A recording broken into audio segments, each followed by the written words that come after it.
The rest of the country, the real estate market was cratering and we were just fine. Everything was going nuts. We were actually on all-time highs. We were going through the roof. And for me, I was brand new in real estate and I kind of had just started to think about pivoting into only doing sales. So I was learning during the most difficult time there was. By 2009, I made a decision, no more rentals, I'm going to do sales. And what happens? The whole market crashes.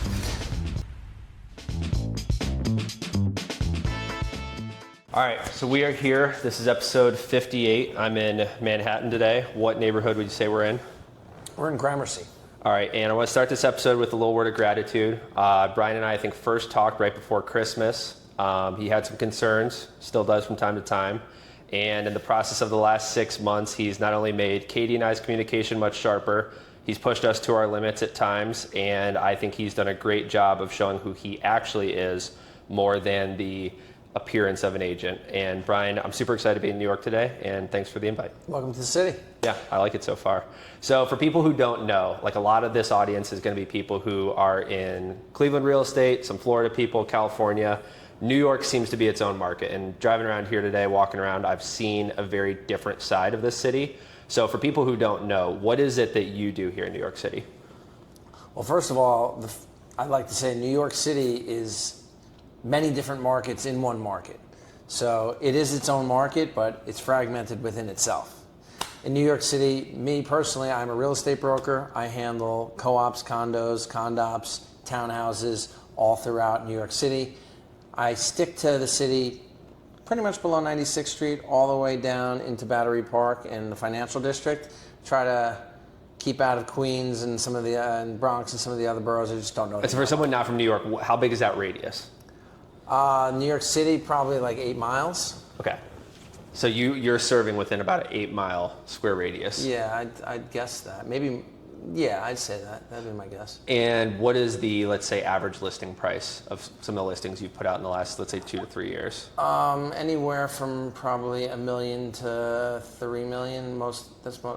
I mean, listen, I could go anywhere from 500,000 to 10 million, but yeah. I'd say most of my inventory is probably $1 million to $3-4 million. And from when I've talked to you, you've been around New York City your whole life, so this isn't a foreign market to you. Yeah, listen, I grew up on Long Island, moved to the city in 1999, and I've been here ever since. So I've been here a long time. So, the rule is, the Sex and the City rule is 10 years, and I've more than doubled that. So I'm a New Yorker. I think you're official. And I grew up on Long Island, so between that, I'm as official as it gets. So how different are all the boroughs, right? Because like for some guy like me from Cleveland, there's New York City, but yeah. I remember one day suggesting, why don't you make a video about Brooklyn? And you said, hey, hit the brakes. That's a little bit different. So how different are all the boroughs? How different are all the neighborhoods just in Manhattan, no less the boroughs. I couldn't tell you that much about the other boroughs, as I said before, but what I do know is that just from a price perspective, they're completely different. Brooklyn has caught up leaps and bounds from where we were 15 years ago. So they've been playing catch up and they've done a fantastic job. In some respects, they're even priced higher than New York City. Queens, the Bronx, Staten Island still got a long way to go. But New York City is still tops, with Brooklyn really catching up. Brooklyn's hot. And so you've been here through the ups and downs of cycles, right? What was '08 like for you? Because obviously it didn't kick you out of the industry. Yeah, '08 was interesting because at that point in time I had done rentals for 3 years. I had just started to get into the sales arena. So for me it was just like this whole thing. Well, if you really go back what was happening in 2007 and even 2006, the rest of the country, the real estate market was cratering and we were just fine. Everything was going nuts. We were actually on all-time highs. We were going through the roof. And for me, I was brand new in real estate and I kind of had just started to think about pivoting into only doing sales. So I was learning during the most difficult time there was. By 2009, I made a decision, no more rentals, I'm going to do sales. And what happens? The whole market crashes. So there wasn't much to do at that time. I had a bunch of buyers on the sidelines and they were skeptical with everything that was happening at the time. And I just remember I think it was June of 2009, I just did 6 deals, like boom, in 1 month. And that for somebody that just What did that month feel like for you? It felt like a relief because I was still doing doing some rental business, so I had money coming in, but it felt like a relief, not from a money perspective, but just from the perspective of, oh, I'm going to be able to do sales. Like it was confidence in the path you were walking on. Yeah, because I made this big decision. I'm really going to focus on sales, and then I can't do any sales. So that was hard. So then all of a sudden, it was just like, stay the course, stay the course, stay the course. Every day go to work, send people listings, keep them updated, let them know what's happening in the market, and paid off. And that's true with anything, whether you're in real estate or another career. It's like, keep going down the path. Don't let anything get in your way. Believe in what you're doing, and good things will happen. And so at that point in your life, did you have skeptics around you, or did you feel like you had more optimism around you at that time? I think I had more skeptics when I first got into the business. Oh, you're in real estate. Oh, how are you going to make money in real estate? So there was skeptics in that. Like, you're coming from film, you're going to do real estate? How do you know how to do real estate? That kind of stuff. Also, nobody's going to pay a fee for a rent. You're starting in rentals. Who's going to pay you a fee? Like that kind of stuff. But that stuff all motivated me. I brought that on. I definitely kicked that back in their face years later. Yeah. I kind of think about some of these athletes that are out there, like when they're on the court and they're talking, they almost like waiting for someone to say something bad, so it just motivates them more. I kind of feel the same way. You kind of take that, hold it, and let it build a little until you're at your moment. No, it's not even like let it build. It's just like, okay, keep it coming. Yep. It just makes me want to go. It just makes me want to work. So where was the desire to go from film school to real estate, right? Because I think that was one of the funniest things we noticed. I think it was like a month in, you had brought up to us, you're like, listen guys, like I went through film school and I had this massive, okay, the language barrier is you're talking through 90s film, Katie's talking through 2020 film, and it's the same language but a different dialect. And so what made you kind of have this interest of film that transferred into real estate? Well, I love film in film school because you had freedom. You could be creative, you could do whatever you wanted to. When you get into the real world, in the film, see, what you guys are doing, you have a lot of creative flexibility. I never had that in the film industry where I was. I worked for a big studio, and you had the suits come down and make all the decisions. Even the editors themselves, who are getting paid a lot of money, had very little decision-making ability. So I watched all of that happen. I started in indie film, and I kind of left the industry for a little bit, day traded for a minute because all my friends were making tons of money. I'm like, well, it's not fun making $19,000 working 15-hour days, even though I love film. And that's 19 a year. That was $19,000 a year. Okay, yeah. Which was a lot more then than it is now, but still very little. And I had to intern 6 months for free in order to get to that 19, and I got health benefits too. But my hours were 4 p.m. in the afternoon to 2 in the morning. So I got sick.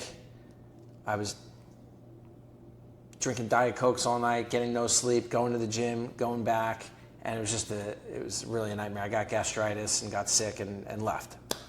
And then the recession of 2001 hit after 9/11, and I couldn't get a job. And a friend of mine was working at a big studio, and he offered me a job to go back into the industry. And I'm like, all right, here I go again. And I went in, and a few months in, I knew I made a mistake. But I was on a film for 2 years, and I wanted to fulfill my commitment. So to both my friend and to the company that hired me, I didn't want to leave them high and dry. And even though I knew a few months in, I decided to fulfill my commitment, and I did. But I knew I had to think about what I wanted to do after this was over. What was the moment you knew? You said, I knew at one point. Like, do you have a clarifying moment of this isn't what I need to be doing? I think I knew before I started. But I had a lot of people pressuring me to get a job. Like, you got to get a job. Do something, yeah. Do something. And I was trying, but I couldn't get interviews. You guys, you were a baby, but like, you couldn't get in the door anywhere back then. The job market was totally different than anything we've seen since probably 2009. Yeah. So nobody that went to college from 2010 on has experienced any kind of downturn. I mean, even now they're like complaining, okay, people out of college, they can't get jobs. That's nothing compared to 2001. They can't get the jobs they want. Yeah, probably. Let's be clear. Because so I dropped out in that would have been 2020, and I worked for the university I went to. And one of the things that was frustrating was you saw the stats of how many students were qualified for jobs versus took them. What we're dealing with now is kids aren't getting the jobs they want. There's plenty of jobs out there to be filled, whereas you're saying there weren't even jobs open. the way it was back then, you were just happy to get anything. Yeah. And there was no TikTok, and there was no DoorDash. None of that stuff. There was, you just wanted to get a job so you can have money. Now, I had some savings, so I was okay, but I was also not doing anything, which can be destructive. Yeah. So I had a lot of people pressuring me to do something. I was like, okay, fine, I'll get a job. I was offered it, and I was like, okay, well, I can't be sitting around doing nothing, and I wanted to get a paycheck. And that's really what motivated me to get a job. I knew I probably wasn't going to like it because it was the same thing as the old job. But I needed a paycheck. I wanted a paycheck. I didn't need the paycheck. I wanted the paycheck. And so when did it transition to, did you have thoughts of real estate in your mind? Were you like a HGTV guy? No, none of that. Absolutely not. I had none of those thoughts. No HGTV, no reality real estate TV. And First of all, there was none of that anyway. And did you even look at real estate the way you do now? Did you even have interest in it? No interest. In fact, in 2001, when I was looking for a job, I remember a good friend of mine came to me and he said, listen, I'm thinking about opening up my own brokerage. Would you be interested? And I was, tell me more about it. And he's like, well, you'd be a residential real estate broker. You'd be showing property. He's like, the big catch is that you got to work on Sundays. I'm like, hell no, I'm not working on Sundays. You crazy? My friends were all going out to the Hamptons every weekend. I was like, I'm not missing that. So, and it's kind of, ironic because now I work every Sunday. But back then, when I was 23 years old, that was not even something that could even be thought as an option. And then here we are all these years later where I'm, it's very rare that I miss a Sunday. How'd you actually get into real estate? So what I was saying before we got cut off is the same friend that offered me the job in the residential real estate arena. I went back to him, I guess it was 5 years later when I was unhappy in the editing world again. And I was looking to get into, I didn't know, for some kind of, what I had said to myself is, I wanted to do something where the harder I work, the more money I can make. And I want the days to be fun and go by quick. Because back then, all day what I was doing would be 11 o'clock, I look at my watch. I thought it was 1 o'clock, but it was like 11:15, look at my watch. And it was torture. You're bored. I was bored.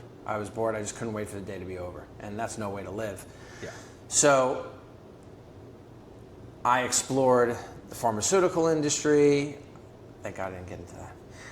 I explored commercial real estate. I got offered a job in commercial real estate. Thought about taking it. I went to the friend that wanted me to open it. He never opened up his own residential firm. He had me sit with these two other people who were in kind of commercial real estate. I sat with them for the day. Didn't like that, what they were doing. And then he's like, listen, I have a friend that founded City Habitats, which was a big residential real estate firm back in 2000. It was founded probably in the early 2000s. This was 2005. And he's like, why don't you go meet with his partner, or the guy that he worked with? And I did, and I met with him some random person walks through the street. I mean, granted, I was referred, and he spent 45 minutes with me. And I was like, wow, he answered all my questions. He's like, do you want to come back? So I thought a lot about it. I had no interest in going to residential real estate, no thought about it. It was just not on my radar at all. And I really thought, he's someone I wasn't working directly for him, but the kind of company culture that I would want to be a part of. And what was that? Because I'm sure in New York City, the outside judgment looking in is everyone's robotic business, go, go, go. Is having an actual place you like working something that was important to you? No, it was just, I just felt like I could go to him and he would give me the truth. So if I was struggling, I felt like I could go to him. Not that I would, unless it was desperate. Yeah. But, I just felt like he presented some leadership that yes. If you messed up, you actually had help. Or if you needed to get better, he was a guy that could help you. Correct. That. Yeah. So I knew I could do it. I felt like I was confident I could do whatever I wanted to do as long as I was given the opportunity. But if I wasn't feeling it for some reason, I was doing every single thing they said and it still wasn't working, I felt like I could walk into his office. Okay. Now that never happened. They had a great training and I did listen. I literally listened to a T, everything they told us to do. I went to every single meeting. Every time they had anything, education, whatever it may be, I went and I learned, and until it started sounding repetitive, I stopped going. You felt like you maxed it out? I maxed it out, yeah. I was done. I was starting to hear the same things. All right, I'm done. I know what to do. And I was like, okay, I'm just going to listen to what they say. I'm not going to get my own thoughts in there. I'm not going to judge. I'm not going to feel like, oh, they're stupid or they don't, that's bullshit, or they'll listen to all the people talking around. Didn't get involved in any of that. Just put my head down, went to work every day, and set in the back of my mind, I was like, just listen to what they said, do what they said to do what they said to do. There are successful people here. There are people making money here. Just do what they said to do. And I did that, and here I am. Well, when did it turn into a team, right? Because I think that's something that even now I don't hear you talk about too much, but like I met Cindy today. I got to meet a few others. So it's interesting. The team is more like me being their mentor in a lot of ways. So I don't talk about it because it's not anything we've talked about. So we probably should do that. I don't know. I'm sure they'd be open to being on it. We do that at certain times where we'll have either one-on-ones or we'll go ahead and do a team meeting. We do stuff like that. But my everyday business, they're not really involved in. Yeah. They have their own businesses. It's kind of like what I said before. I went to work for that guy. Well, now they're kind of working for me, but they're not working for me. They're independent contractors. Yeah. But we all try to help each other. And so when did the Corcoran group get involved? Because I'll just tell a funny story real quick before this starts. When the lead came in from you from the Facebook ads, and I showed Katie, I said, I'm sick of these fucking spam leads.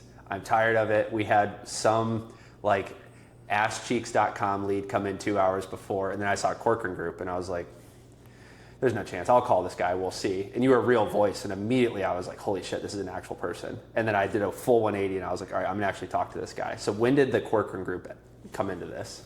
Into our relationship? Yeah. The Corcoran had nothing to do with it. No, I meant for you personally, because it started at City Habitats. Oh yeah, so Corcoran and City Habitats were sister companies. Okay, meaning? Under the same umbrella. Gotcha. So they were owned by Realogy. Okay. So we worked under City and Corcoran. They also had Coldwell Banker and Century 21. So they own different. So we wound up merging in 2000 and right before COVID. Okay. We merged. And then they brought all of the City agents over to Corcoran. I could have left City a million times. A million. I got poached a million times. I didn't leave because the person that brought me in that day, that met with me for 45 minutes and then met with me again, I could never bring myself to leave him. Mm-hmm. So, loyal to a fault. But it all worked out. Like you stay the course. That's what I was saying before. Like it all worked out now with Corcoran. I have very good relationships with all the people at Corcoran because of him. Yeah. So, Corcoran's a great company. We're number one year after year after year. Yeah, it was like very exciting for us because when Katie and I started this company, we watched Shark Tank every night. That was our way to like desensitize ourselves to like, hey, this is always going to be risky. There's always going to be a sense of business there. And it was very cool for us because like one of the things I remember Barbara saying in an episode is if you don't do something new or unique, you have no shot. And I just remember when I started my company, so many people said, go work for one of these big ad agencies, go get one of these jobs. And actually in one of my senior level classes, our big assignment was find 6 companies you want to work for when you graduate and basically prep to go there. Well, when I was when I would have graduated, all 6 of those companies went under during COVID. So there was kind of this like Truman Show moment where it was like, that was my boat hitting the wall. Mm-hmm. And I was like, this is all fake or gone. And I remember watching that episode and it was that night where I did my infamous like permanently log myself out of the school system. So I don't know if I've ever told you this story, but I've said it once on the podcast. I knew that if I stayed in the classes, I would never have started a company. I would have got some bullshit job and hated it. And so I watched the Truman Show that night, and then we're watching Shark Tank, and it's all kind of merging. And I actually was getting chirped at by one of my professors that if we didn't do a research project for Sherwin-Williams, he could get fired. So I basically found out that not only was the university getting paid by the company, I was paying to do the work for the university. Mm-hmm. And I'd been on the back end, so it just felt like a bad deal. So I logged into my Kent State email, and you can now change your password. So I looked up, did this, and I hit Command-C, Command-V. So the friction of getting back in would be so hard that I didn't do it. And for a couple months, I just kept sticking with the business, kept meeting new people. And it's like a very full circle moment to be here today. And I think it's very cool that you've been a part of all this because like outside looking in, like it's a huge deal to be on the Corcoran group and be a part of that. Yeah, well, I mean, it's certainly been a journey. As you know, I'm demanding. But, I only demand out of you what I demand for myself. And I'll shout this out because I know Katie's not here now. We'll see her in a little bit. You and 2 others, I'll give a shout out to Stacy, and I'll give another shout out to actually Steve, have pushed her in a way that I've seen her enjoy what she does. You don't get that on Zoom, I know that. But it's very cool that now when she comes to me with certain things, I see the progression in her. And I will let you know, getting her on a Zoom call with you was probably the most nervous I think she's ever been.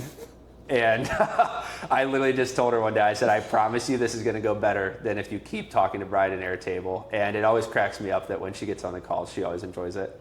But yeah, it's been a lot of growth. And I think it's fun too because like we talked about, she's from Connecticut, right? So there's a lot of keep up with the Joneses, everything's status. So to talk to Brian on the Corcoran group, it's like a double status game that just made her so nervous. Well, listen, I'm a pussycat, You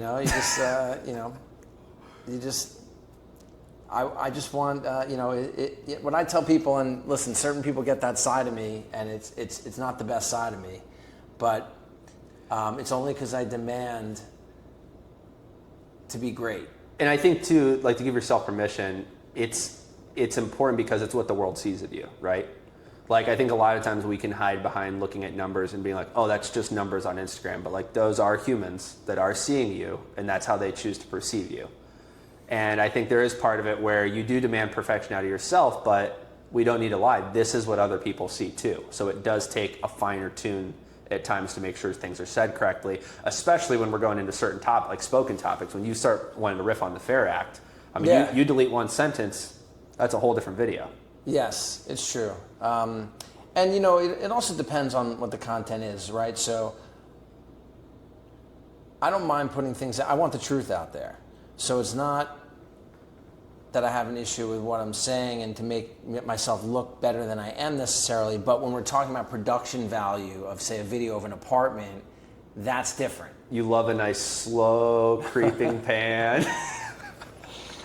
Especially on the hallways or a side room. Katie, sorry, we'll cut that out. Yeah. But it's very cool. And I think that being in New York City, you also have a very different touch on what normal is to you. So before this, I'll show some content afterwards. We were looking at the first duplex we're buying. And I think you were a little shocked at just how different prices are in other markets. Like, what was your first reaction to seeing like a Cleveland duplex? I wasn't that shocked because I know how crazy New York prices are, and I've heard things. Obviously, I don't know the Cleveland market, but I wasn't stunned about that. I think the biggest stunner for me was the taxes on how low they were. Because, yeah, that was what really threw me. Because your $700 taxes a year, I pay more on my $1 million condo a month than you pay on your $200,000 house that's 4 times the size, and you're paying it in a year, and I'm paying that same in a month. That's what really threw me. Yeah. More so than the price. I kind of, The square foot, you jumped a little bit. Yeah, but not like the taxes. The taxes really genuinely stunned me. Yeah.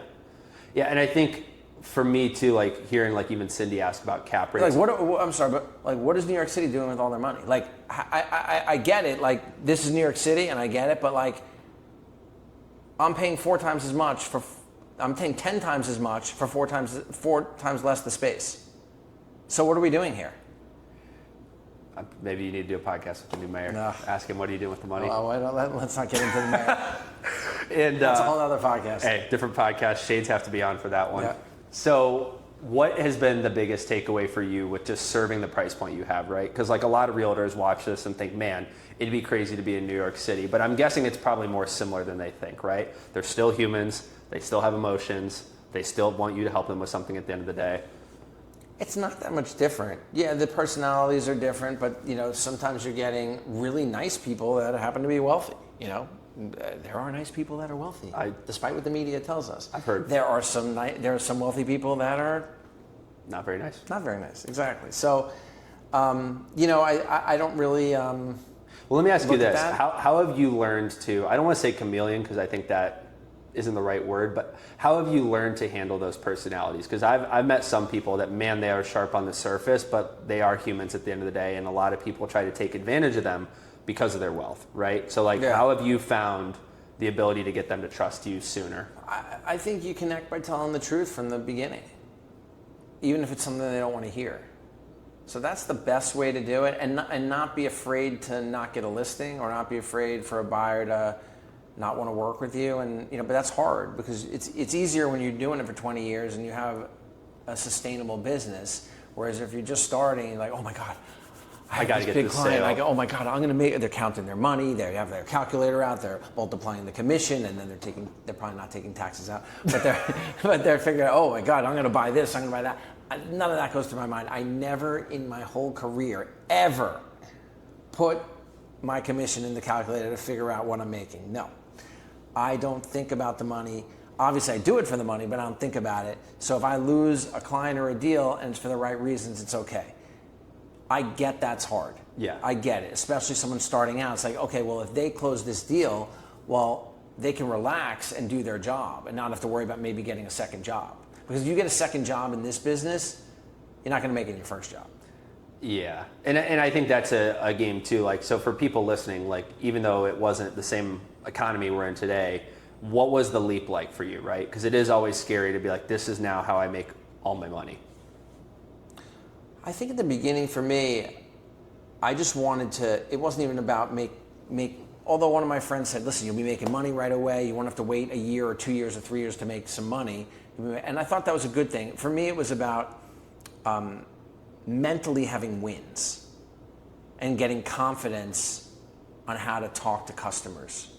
So when I was ready for sales, I'd be ready for that. And I wouldn't be afraid. Yeah. And I wasn't, because I didn't have to be afraid of $1,500 rental. Who cares if you lose it, right? It didn't matter.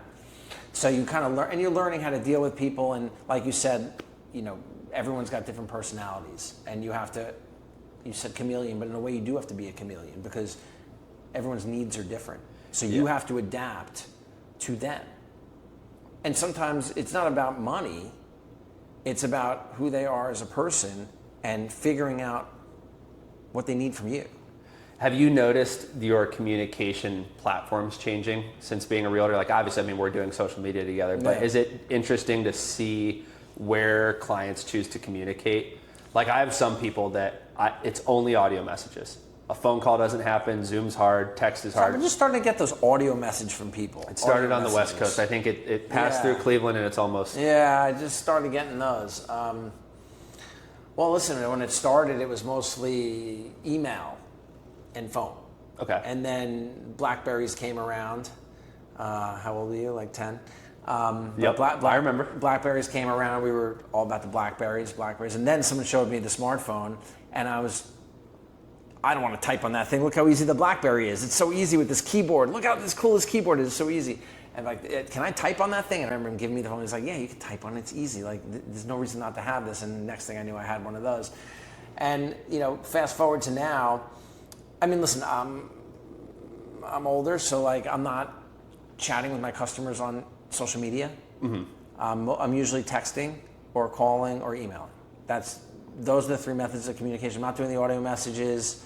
I'm not chatting with them on Facebook chat or Messenger. No.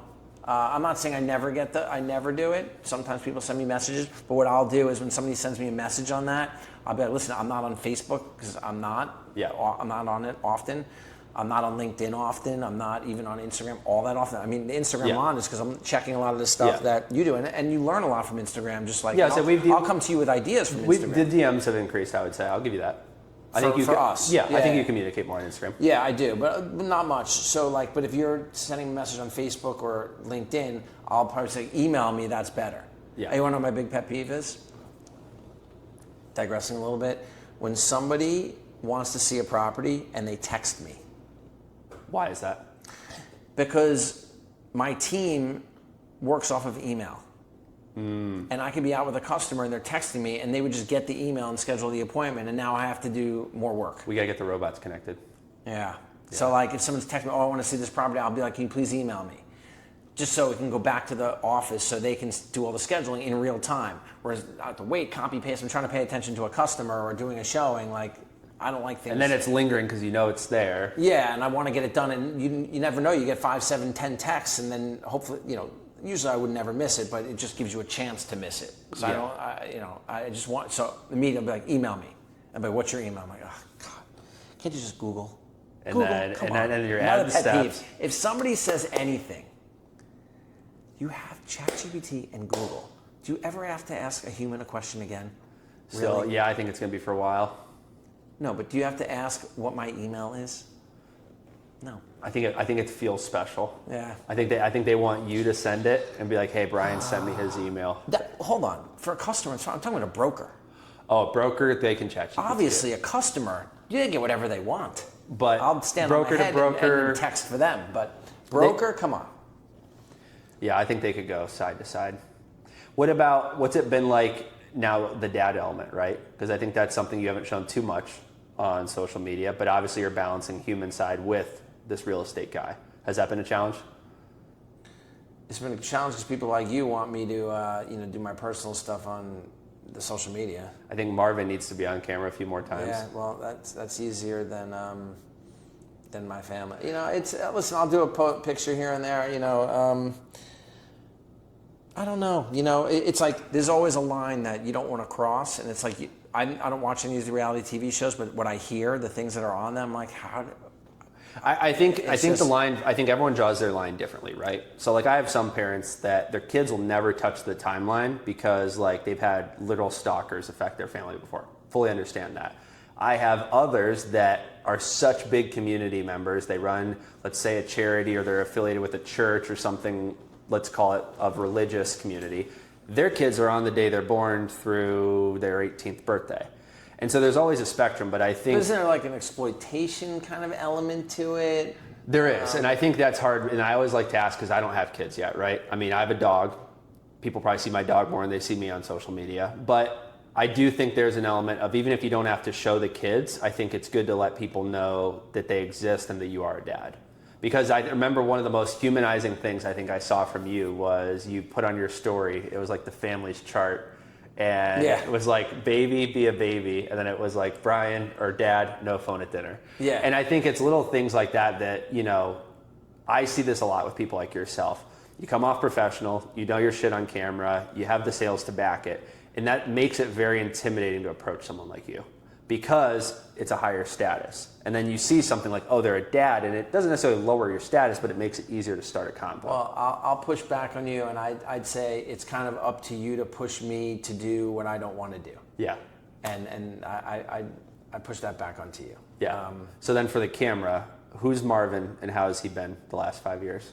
Marvin is my Cavapoo, best buddy in the world, and he just turned 5 in May.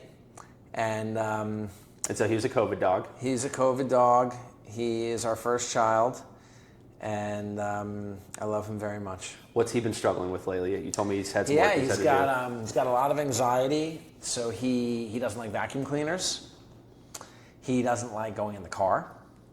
He hates other dogs.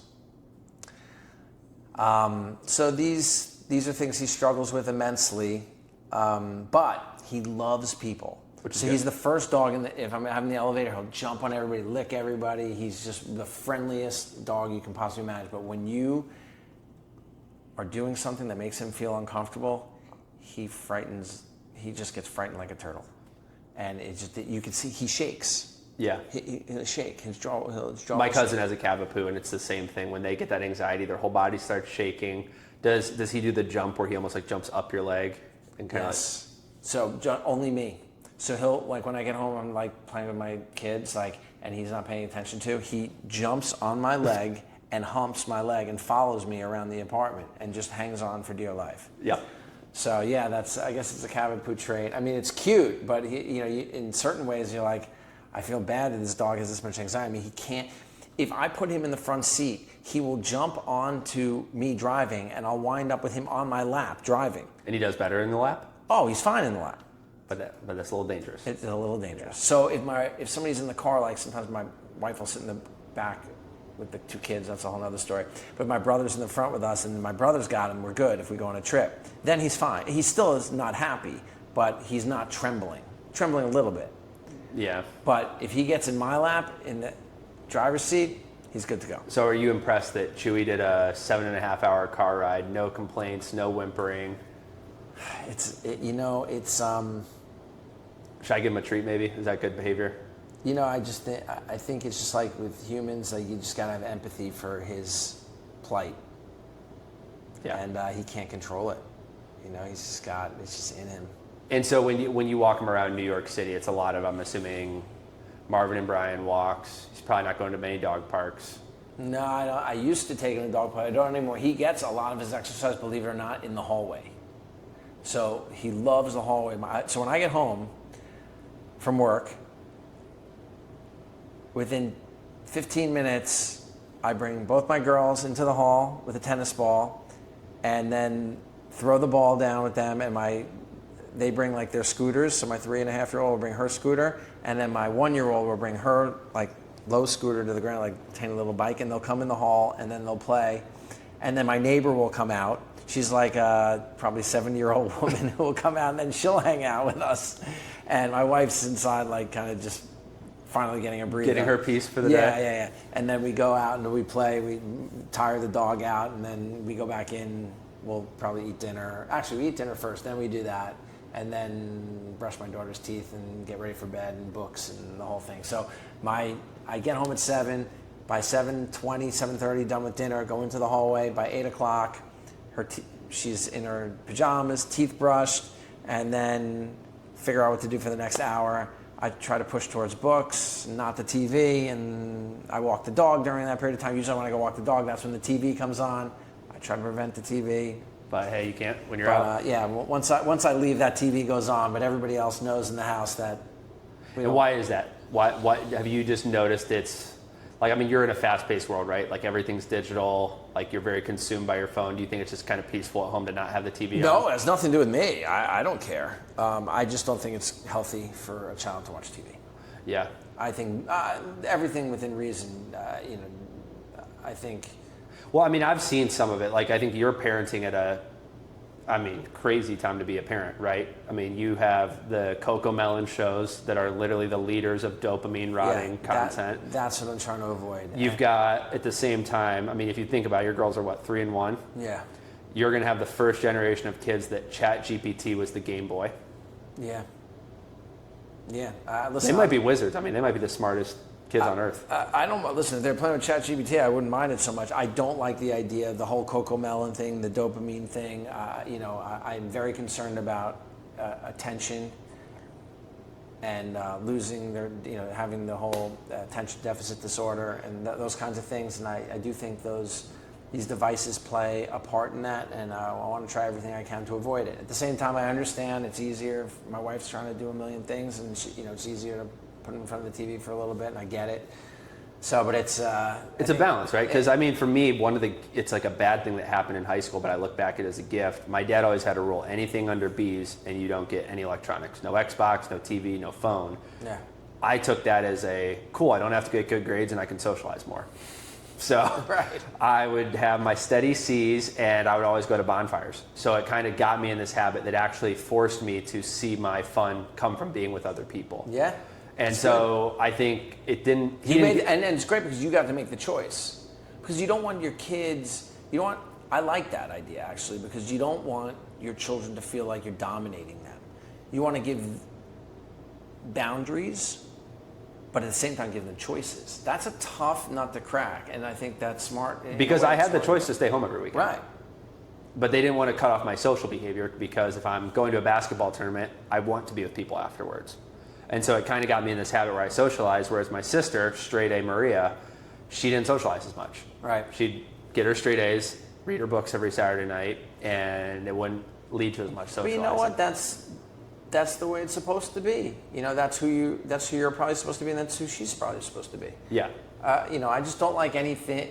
It's good that in my opinion, it's good that a parent's not forcing you to do something. It's like, so my thing would be like, okay, well, if you get certain grades, well, then you're not going to be able to go to the college you want to go to. So if you want to go to a state school, okay, Or I can say, you can go to college, but I'm not paying for it if you're going to get certain GPA or whatever it is. Like you can get that. I'm not forcing you to study, but then I'm not paying for your college. I'm not spending hundreds of thousands of dollars on a college, so that'll be your choice. And FAFSA is always ready to approve that loan if they get there. Yeah. Yeah, and so I think, it's very interesting, and I think that, I mean, one, good luck to you and your wife, but two, it's definitely a new generation. And I work with a lot of people who have kids under that 5-year-old range, and I think parents now are going, it's a crazy wave, right? I mean, you're dealing with curveballs that no generation has had. You've got the internet, you've got AI coming out, but I think you also have, I think the kids are inherently smart. Like that's one of the interesting things in like a lot of my AI masterminds we talk about is like the younger the kids are, the better their bullshit sniffer is. Like they can sense when things are AI so much faster than even you and I can. Yeah. Like they just see it differently. Yeah. And that was funny for my generation because I was the first one that grew up with social media.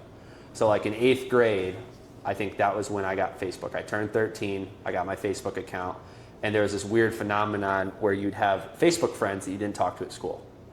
Because online, you're actually showing your interest more. Yeah. And then you go to school and you play your character. And then I started, I think basketball was my true first medium where I saw the value of content was more important than my stats. Because if I had one crazy play on video for Vine, that was better than a responsible 10 rebounds and playing defense. And so it kind of started. Oh, that breaks my heart, man. Hey, every coach out there, Brian's in agreement with you. That breaks my heart, man. It really does. And sad. It got to a point, though, where I started seeing this was going to be a long-term connection game. But now it's very interesting because I do get a lot of parents that ask me, like, what should my kids' phone rules be? And I'm not a parent. It's like a hard conversation to have, but I usually just tell everyone, if you're going to give it to them, I think they should create. I think the most dangerous thing you can let a kid do is consume recklessly and play the judgment game in their head. And at the end of the day, if they go, well, Dad, I don't want to create, or Mom, I don't want to create, that will actually lead a healthy conversation. Whereas there's really no healthy conversation where it's like, hey, kiddo, you're at 10 hours of screen time a day. Like there's no argument where that's a healthy. Yeah. Yeah, I understand. I think there's some value to the creation portion of it because it's challenging yourself. But for the consumption part of it, it's just, for me, I just think there's a lot.